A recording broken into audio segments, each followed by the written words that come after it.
અને નડિયાદના પ્રખ્યાત સંતરામ મંદિરમાં સાકર વર્ષા કાર્યક્રમમાં ચોરી બની નડિયાદમાં 30 થી વધુ મહિલાઓ આ ચોરીનો ભોગ બની છે। ચોરીની ઘટનાનો મહિલાઓના સોનાના દાગીના જેમાં કાનની બુટ્ટી ચેન સહિતના દાગીનાની ચોરી કરવામાં આવી અને મોબાઈલ અને રોકડની ચોરીની ઢગલો ફરિયાદ નોંધાઈ।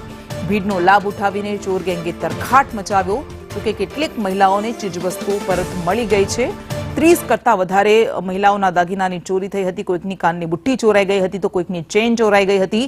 બરાબર ભીડ હતી અને આ ભીડનો જ લાભ લઈને આ તસ્કરોએ તરખાટ મચાવ્યો હતો સાકર વર્ષા કાર્યક્રમમાં। અમે સાકર વર્ષામાં ગયા હતા।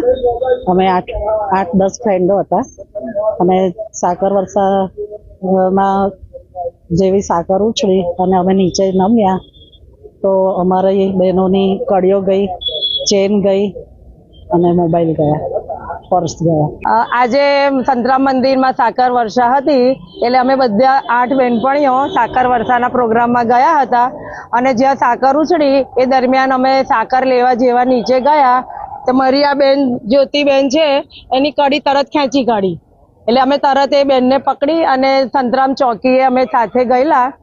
ત્યાંથી પછી અમને અહીંયા ટાઉનમાં મોકલ્યા પણ અહીં પોલીસોની ને એમની મહેનતથી અને સંતરામ મહારાજની કૃપાથી અમને અમારી કડી પાછી મળી ગઈ છે।